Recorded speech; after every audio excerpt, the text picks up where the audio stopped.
Entonces, yo lo que quiero es, en una primera parte de mi presentación, hablarles de 3 temas puntuales: el contexto de la Alianza Colombo-Búlgara, algo de línea base para las competencias interculturales, que básicamente son como el objeto de la educación internacional, el desarrollo de competencias para poder desempeñarse en entornos inter y multiculturales, y finalmente pues lo que nos convoca, que son las consideraciones para la internacionalización del currículo.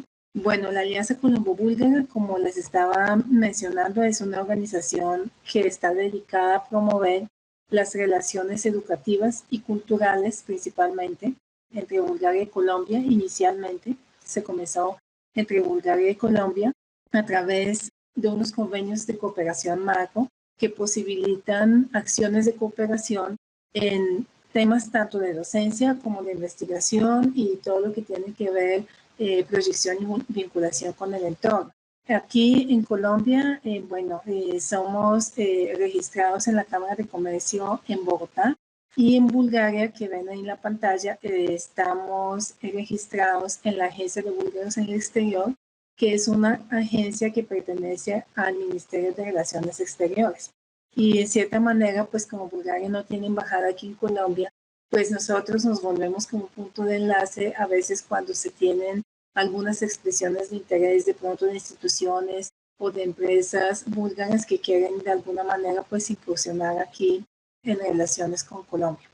Bulgaria, también quisiera darle un par de palabras sobre este país que no es dentro de estos destinos académicos renombrados. Habitualmente nuestros estudiantes, me refiero a los latinoamericanos, migran a Estados Unidos, migran a Australia, Canadá, Francia, Alemania, pero pues tal vez los países pequeños no lo ven todavía como con tanto interés, y resulta que Bulgaria pues es un país, un destino académico no tan conocido, pero muy llamativo, porque hay muchas, digamos, como muchas becas y muchas posibilidades para la gente para poder hacer diferentes tipos de actividades académicas. Ahorita más adelante los vamos a ver. Bulgaria, igual que todos los países de la Unión Europea, sufre de envejecimiento de su población, y nosotros como país llevamos los últimos 20 años con una tasa de natalidad negativa. Tal vez hace un mes salió aquí en un artículo en El Tiempo, explicando todo este fenómeno, que en general es un fenómeno europeo, pero está bastante pronunciado en Bulgaria, porque en la época donde yo estudié, digamos que había 50 plazas, y para esas 50 plazas para educación superior se presentaban 400 personas, y ahora para esas 50 plazas hay apenas 20 estudiantes. Entonces, ni siquiera los estudiantes que están en la edad de ingresar a una educación superior pues logran cumplir todas las plazas que tienen las instituciones, las universidades. Pues esto es un gran problema demográfico, y esto ha hecho que el país pues tiene varios programas adicionales a los europeos que voy a mencionar, que promueven pues este tipo de intercambios, tanto por semestres académicos como para lograr también estudiar toda la carrera. El país, es un país también fundado hace más de 1300 años, tiene muchísima historia, tiene muchas cosas que las personas, los estudiantes y los docentes que van de intercambio en Bulgaria consideran atractivos, porque básicamente es un encuentro diario con la historia. Por donde se vaya, por los pueblitos, por los monasterios, pues uno puede encontrar toda esta riqueza cultural e histórica que hemos sabido cómo organizar y cuidar. El idioma oficial es búlgaro, pero también mucha gente ya es bilingüe o trilingüe.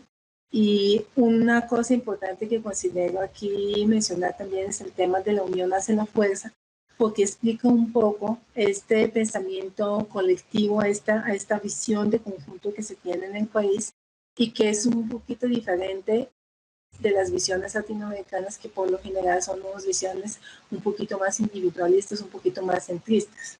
En cuanto a los indicadores económicos, que eso también a veces uno cuando piensa en una movilidad, en una relación académica de formación o investigación, pues también quiere ver pues como esta parte importante de los indicadores socioeconómicos. En el caso de nosotros, ustedes ven ahí, nosotros somos un país muy pequeño, un poco más de 7 millones de habitantes tiene todo el país. Entonces, para mí, pues venir de un país pequeño a un país que por extensión es 10 veces más grande, por número de habitantes también es unas 7 o 8 veces más grande, que no más la capital Bogotá, pues tiene una población mayor que toda la población del país, pues también esto a veces genera, esto es de pronto alguno de los elementos que generan pues estos choques culturales de los que también voy a mencionar aquí más adelante, pero lo más importante y tal vez lo que llama mucho la atención para que nosotros podemos promover este tipo de actividades académicas binacionales es el tema del índice de desarrollo humano, que es alto. Ustedes saben que el índice de desarrollo humano es un factor ponderado combinado entre acceso a educación, acceso a servicios de salud, expectativas de vida, bueno, edad de jubilación, poder de paridad adquisitivo, bueno, más o menos son unos 5 factores que conjugan y nos indican este IDH, este índice de desarrollo humano, que pues para Bulgaria es en una escala alta, y eso hace que las personas que lleguen a este país pues se sientan muy cómodos con todo el tema, digamos que del poder adquisitivo de la moneda. En este momento nosotros no tenemos, aunque pertenecemos a la Unión Europea, no manejamos el euro, manejamos todavía la moneda local, que son levas, y un euro son 2 levas. Entonces uno llega y como que la plata se le multiplica y le rinde mucho, entonces eso es también una de las cosas que son bastante importantes y bastante llamativas. Hay otra cosa, bueno, aquí les traigo un par de fotos de la capital Sofía. En este momento la capital tiene 1.200.000 habitantes, entonces fíjense que para ser también una ciudad de capital es una ciudad de capital pequeña. Tiene cerca más o menos unos 30 minutos, también una montaña. Entonces, en fin de semana o de pronto en el verano, pues la gente pues se tiende de salir, de hacer como estos desplazamientos entre la ciudad y el campo, pues con mucha facilidad. Aquí quisiera mencionar otra de las expresiones culturales, que es el tema de la religión. Nosotros, los búlgaros, somos ortodoxos. Es muy similar a la religión católica, porque tenemos la misma Trinidad, ¿no? El Dios Padre, Dios Hijo y Dios Espíritu Santo. Pero a la única diferencia tal vez que es bastante sustantiva es que los sacerdotes se pueden casar, pueden tener hijos, que es de pronto el punto de ruptura con los católicos que provienen de Roma, que son los católicos ortodoxos, que ellos sí tienen pues el voto del celibato, pero pues en general digamos que dentro de la comprensión religiosa pues es muy similar con el tema de los católicos. Aquí un par también de fotos de monumentos históricos que datan de más de 1.300 años, como yo les decía, son inclusive la que ven ahí a mano derecha son las ruinas del anfiteatro romano. Algunos, tenemos muchos que son declarados Patrimonio de la Humanidad de la UNESCO, de la parte de estos monumentos históricos, pues precisamente por el gran valor, por esta gran carga cultural que tienen, no solamente para el pueblo búlgaro, sino para toda la humanidad entera. Una cosa importante también para que podamos comprender un poco todo el tema de la competencia intercultural son el tema de las estaciones. En Bulgaria es un país que tiene 4 estaciones. En mi época, cuando yo vivía allá, pues eran bastante marcadas. Cada una de las estaciones duraban 3 meses y luego venía la siguiente estación. Pero ahora, pues con todo el tema del cambio climático, Esto ya se ha ido cambiando un poco. Ahora el verano y el invierno se están extendiendo un poco más, duran 4 o 5 meses, y la primavera y el otoño son un poquito más cortos en cuanto al tiempo. Pero lo importante es que durante el mes de invierno pues se pueden hacer una serie de deportes de invierno como esquí, y demás. En el verano, el mar, en la costa. O sea, yo sé que ustedes de pronto el mar no les llama tanto la atención porque pues están ahí muy cerca y lo tienen todo el tiempo. Pero si ustedes recuerdan el mapa de Europa, hay muchos países europeos que no tienen mar, no tienen costa. Entonces se vuelve como un polo de atracción. Esos países como los mediterráneos, la misma Grecia, Bulgaria, que sí tenemos un mar, y entonces en el verano pues se viene toda esta ola de personas de todos los países del norte que buscan un poquito más de calor, pues se llenan las playas, mucho turismo, mucha diversión también, y que desde luego pues para los estudiantes internacionales se vuelve un gran atractivo.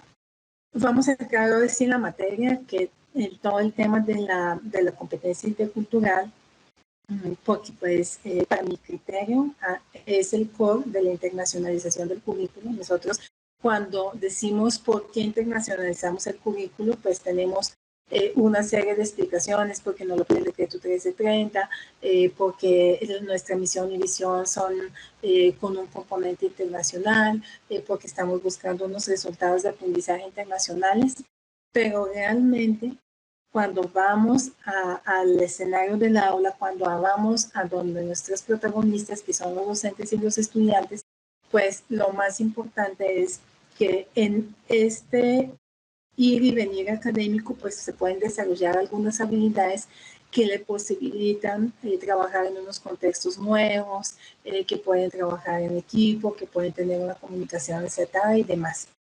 Aquí en la diapositiva ustedes ven una de las tantas presentaciones que hay de las competencias interculturales. Hay muchas, y hay muchos modelos que tratan de organizar como esas expresiones culturales de una manera visual e ilustrativa para que la gente pueda comprender de qué se trata esta competencia. Yo me identifico mucho con el iceberg cultural que ven ahí. En el iceberg cultural nosotros tenemos una parte que es la parte visible, la parte por arriba, que naturalmente tienes que entender muy, muy pequeña en comparación con todo lo que hay por debajo del iceberg, que son estas expresiones culturales que son fáciles de ver, como por ejemplo la comida, el mismo idioma, los lenguajes, el folclore, las danzas, bueno, en fin. Entonces esto, cuando nosotros decimos expresiones culturales, lo primero que se nos ve realmente el representante de la música Shakira, la literatura de Gabriel García Márquez, es decir, esos personajes significativos culturalmente para los otros países, que son los componentes de la competencia intercultural, que son fáciles de identificar, son fáciles de ver y también pues constituyen en cierta manera el conocimiento cultural. Pero hay por debajo toda una serie de componentes que son no solamente profundos como el iceberg, sino también profundos para la comprensión. Por ejemplo, cuando nosotros decimos algo que es bueno o malo, ¿sí? ¿Quién dice que es bueno y quién dice que es malo? Algo que sea correcto o incorrecto. Algo que es aceptado o no aceptado. Aquí les quería mostrar una competencia, un ejemplo de la diversidad lingüística que hay aún en el uso del mismo idioma, como por ejemplo es el idioma castellano, ¿no? Y ven ahí una comparación entre los dichos que se utilizan en España y en México, hablando el mismo castellano. Y imagínense ustedes la siguiente diapositiva cuando en Bulgaria, por ejemplo, que nosotros tenemos el idioma búlgaro, tenemos nuestro propio abecedario. Cuando uno va aprendiendo de pronto de español a inglés, portugués, francés, pues las letras son similares.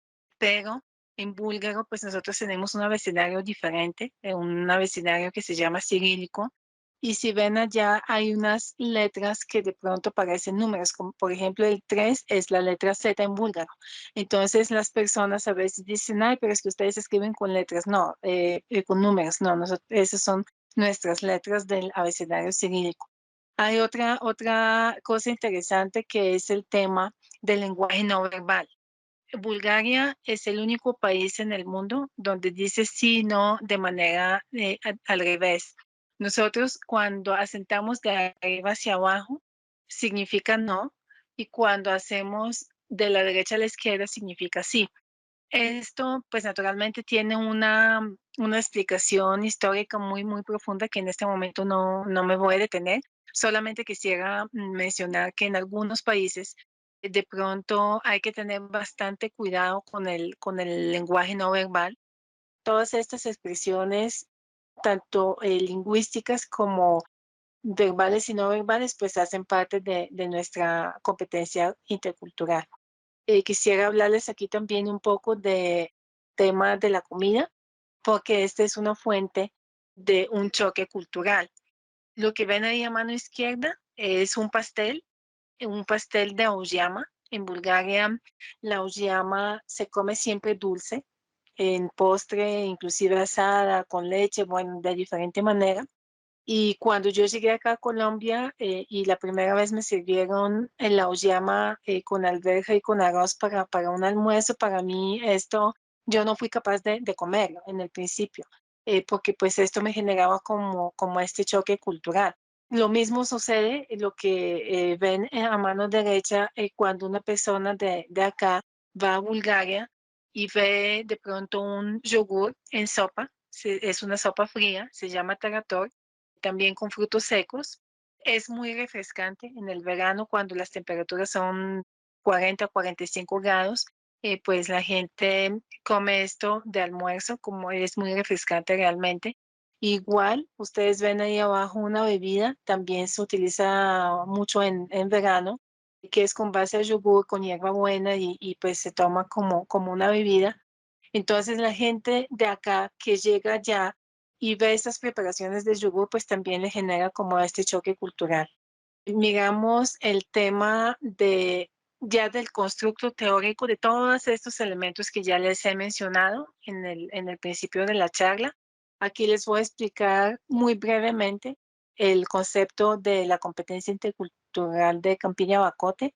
Sobre todo me voy a detener en uno que se llama el conocimiento cultural. El conocimiento cultural son estos elementos que nosotros estudiamos la inmersión en otro país antes de desarrollar la movilidad presencial. Y cuando lo hacemos a través de medios digitales o las clases espejo, las colaboraciones internacionales en línea y demás, pues igual aprendemos a hacer esta lectura correcta de las expresiones de la competencia cultural.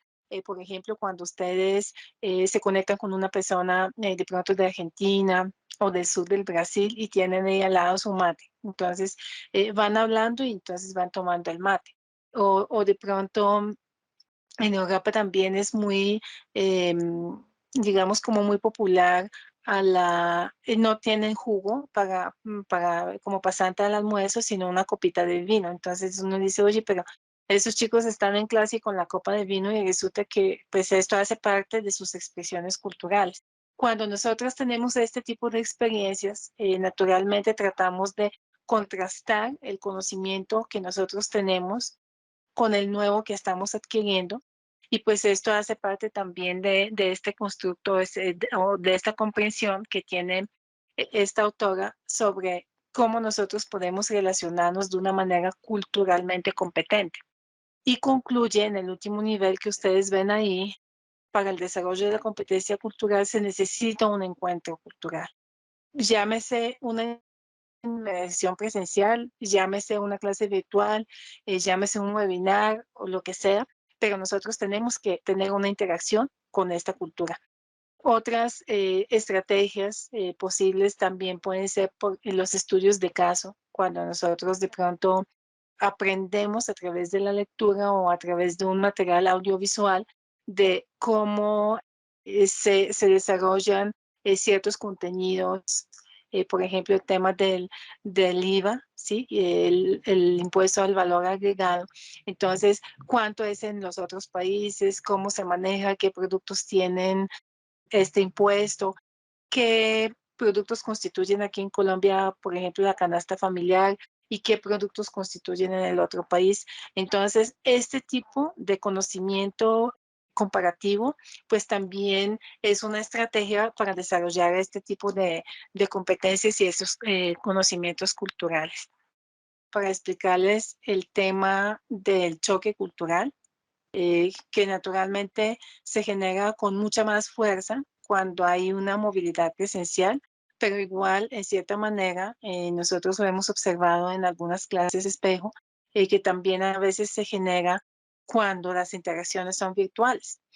Cuando, por ejemplo, una persona utiliza un dicho o hace un chiste que el otro no entiende, entonces tenemos que desarrollar esta sensibilidad para poderlo comprender, para no ofenderlos, para no ofendernos nosotros y también tratar de moderar nuestras reacciones ante lo desconocido, ante las expresiones culturales diferentes, para que asimismo pues podemos esperar que las otras personas van a tener la comprensión y la empatía hacia nosotros. En esta gráfica que ustedes ven del choque cultural, se basa un modelo diferente al que les expliqué antes, es el modelo de Bennett, en donde la competencia cultural se desarrolla como en dos estadios, ¿sí?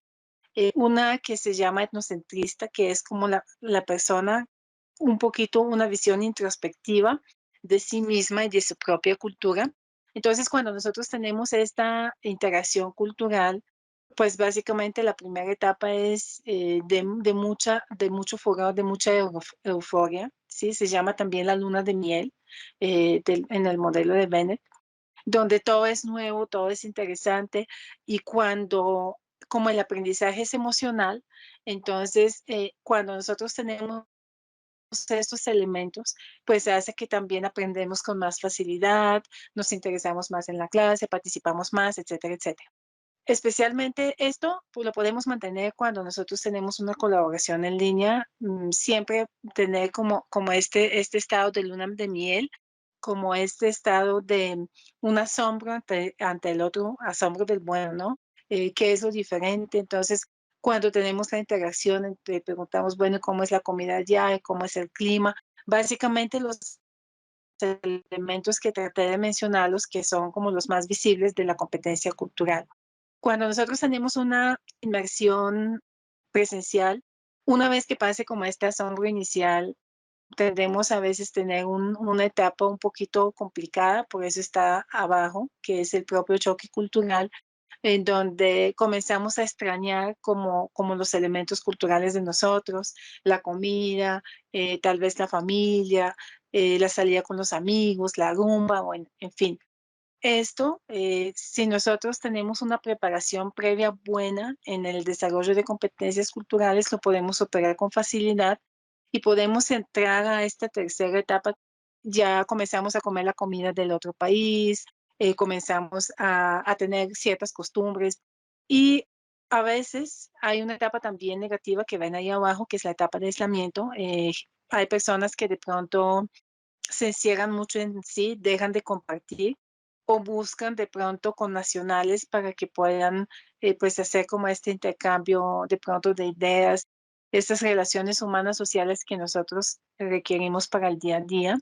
Y finaliza el tema con una adaptación total, entonces una integración a la cultura en donde nosotros también adoptamos algunos elementos culturales de la nueva cultura. Por ejemplo, en el caso mío, pues yo ya sé bailar salsa, ya sé bailar vallenato, ya estoy comiendo aquí todas las comidas, entonces esto digamos que es como el proceso, llaman aculturación, pero pues que realmente es una integración al entorno cultural.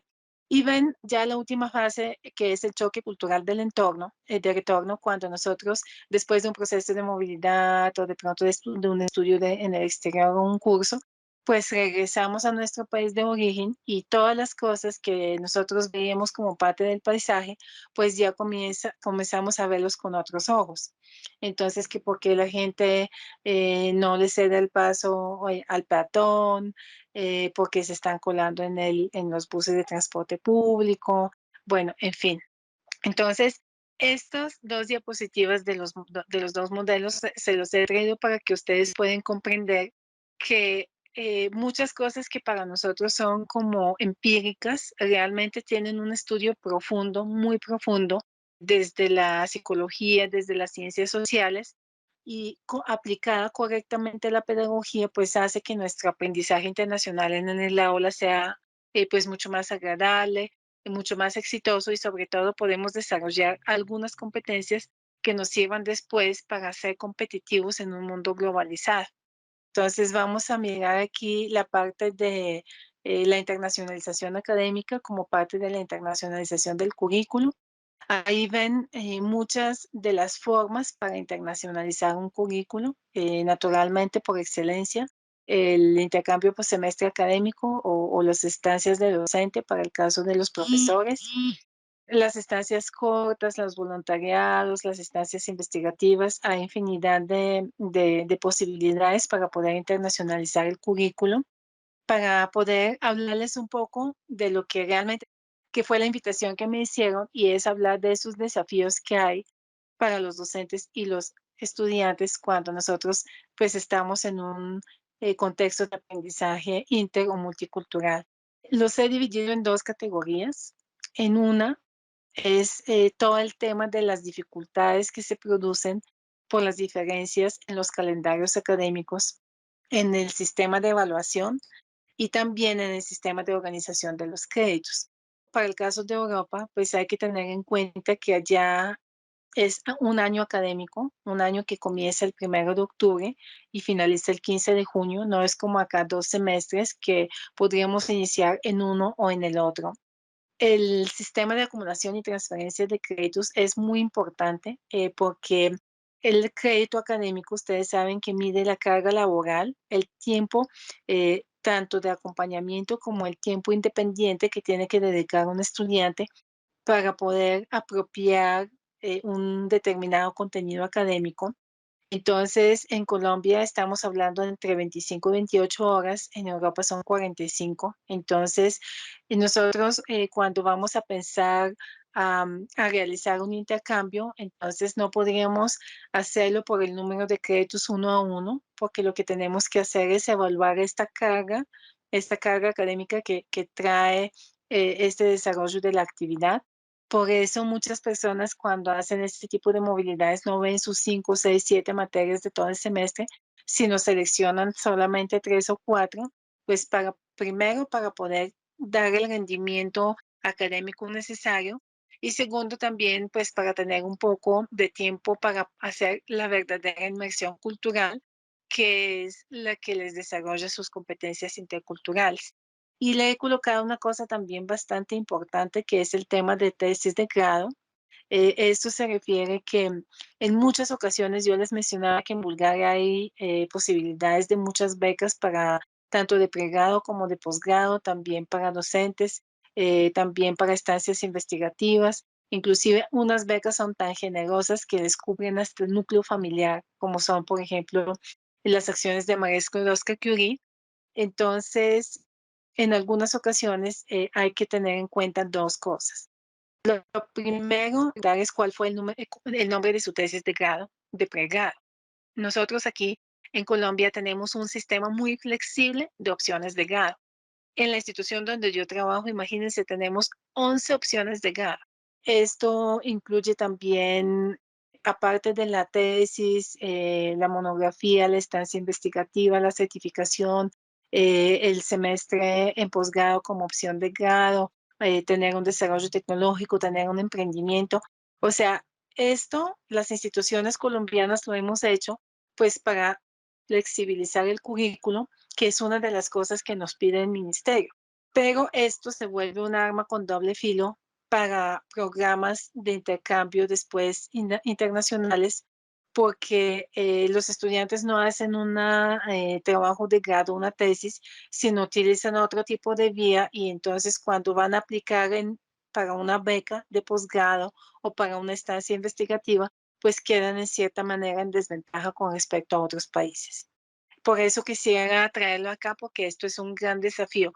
Yo sé que los estudiantes quieren salir rápido, con menos complicaciones, ojalá con menos costos, pero a veces cuando nosotros tenemos esta proyección internacional, cuando queremos saber aplicar para una beca en el exterior, pues tenemos que tener en cuenta esta consideración muy importante. Y la siguiente, habitualmente la universidad en el otro país, inclusive para los docentes, yo voy a desarrollar una movilidad de profesor a visitante.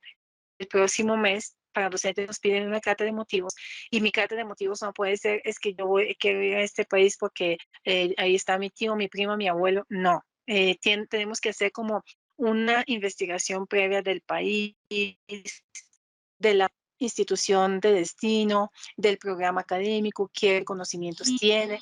Entonces, decir, mira, yo quiero llegar a la Universidad X porque ustedes son muy reconocidos en el tema, por ejemplo, de la relación de la universidad-industria, porque ustedes tienen una unidad que posibilita los emprendimientos de los estudiantes, porque tienen una unidad que posibilita la relación con el entorno, porque pueden hacer un voluntariado. Es decir, hacer toda una investigación previa para que su carta de motivos sea una verdadera carta de motivos, de unas motivaciones que nos inspiran para hacer este tipo de actividad académica. Y no en último lugar, aunque está aquí en la presentación al final, es el dominio del segundo idioma. Aquí en Colombia nosotros tenemos esta gran debilidad que no le prestamos mucha atención a un segundo o un tercer idioma. Eso tiene naturalmente su explicación lógica porque estamos en Colombia y viajamos 8 horas para llegar a Buenos Aires y llegamos y ahí estamos hablando el mismo español o viajamos 6 horas y llegamos de Santiago y también tenemos el mismo español. A cambio, en Bulgaria, uno está en Bulgaria, viaja 1 hora y ya llega a Grecia y ya es griego. Viaja otra hora y ya está en Estambul y otro idioma. Entonces, la verdad de idiomas que hay en tan reducido espacio geográfico como es Europa. ¿Sí? Si ustedes la miran en el mapa, pues todo el continente de Europa es una tercera parte de América del Sur. Entonces, y tienen 28 países ahí, imagínense. Entonces, eso hace que la gente, pues mínimo hable 2 o 3 idiomas y también hace, digamos que para los estudiantes internacionales que quieren aplicar este tipo de becas, auxilios y demás, pues también tengan una proficiencia lingüística importante. Darle las gracias una vez más a la universidad que me haya invitado a compartirles esta experiencia. Muchas gracias.